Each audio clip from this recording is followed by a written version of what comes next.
Hello everyone. So this is my week 2 class discussion post on chapter 6 and chapter 8.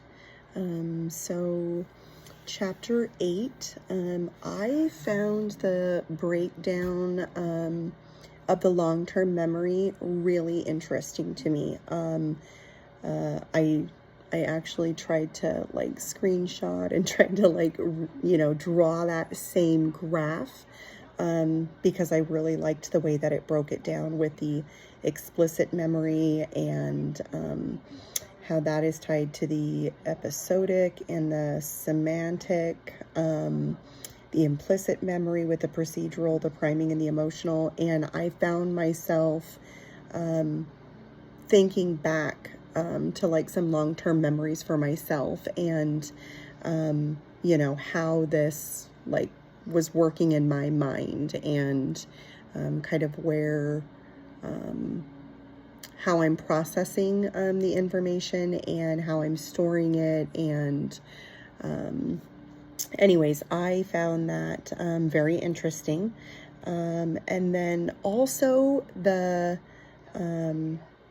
Schachter's, I'm not sure if I'm saying that right, 7 Sins of Memory. I really liked that too. I liked that it walked you through kind of what they call it a sin, what the sin was. It gives you the type, the description, and the example. And again, I found myself going back and, thinking about things, how, I'm always like, oh, it's right on the tip of my tongue. I just can't recall, anyways. And so I didn't know that a lot of these had actual, names tied to them, and that there was so much research done on them. And so I really liked that and how I could tie it, to myself and my everyday life. So second question, which component of the chapter will help you improving your memory? So again, I didn't know that there was actually names tied to these. I should have known so. But so I use the distributed practice. I try to do that a lot because I find that one, I don't have 3+ hours at a time or something to sit down and learn this information and then try to store it. But it overloads me, and then I feel like I have so much information that is coming at me and I don't know what to do with it. My mind is overwhelmed and I'm not storing any of it. And then rehearse. That is me. If I can do it and, have flashcards and go over them, that's me.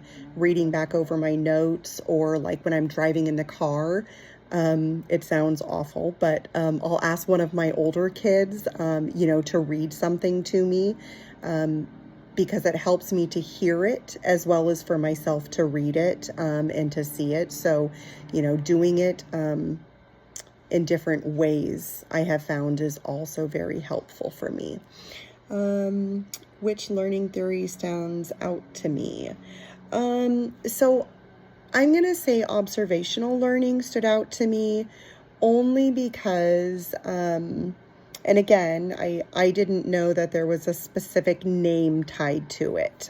But this is primarily, I know that I've spoken in the past about, how there's a cultural tie to me and how I was brought up, and observational learning is primarily the way that I learned when I was growing up. And so, watching my mom dance, watching her make our regalia. I mean, of course, verbally, she would walk me through this as she was doing it. But I learned by observing her, and then I would imitate her in this. And, just lots of different things, not just, with the dancing or the movements. But anyway, so that's how I did it. That's also how I learned parts of the language when I was younger. There wasn't, a formal way for our elders to teach us our language, and it was by imitating them. So, I knew, like, when my grandpa would ask me certain things, because of the way that other people would respond to him, I would know how to respond to him or how to not respond to him. Anyways, and then I know in the book they didn't have all negative, what I consider to be negative types of examples, but like the whipping or the spanking or whatever you want to call it, the late to work and someone got chewed out. I mean, some of those are negatives, but there can definitely be some positives. And I felt like there was a lot of positives in my childhood with the observational learning. And I think that sometimes the observational learning can be positive when you see something, that is bad, like a parenting. It is something, that you can learn from and say, oh man, I seen that. I don't want to do that type of thing. And so I think the other part of it is that sometimes when you see it and it becomes normal, you don't actually know that it's wrong. And that can also be, kind of a bad part of the observational learning. So that was the part that I had kind of learned about this theory, was that the different ways that it could be bad or it could, be good for it. Because growing up, I had always thought that it was, something good. And so it kind of forced me to realize that there are actually some negative things that could happen with that.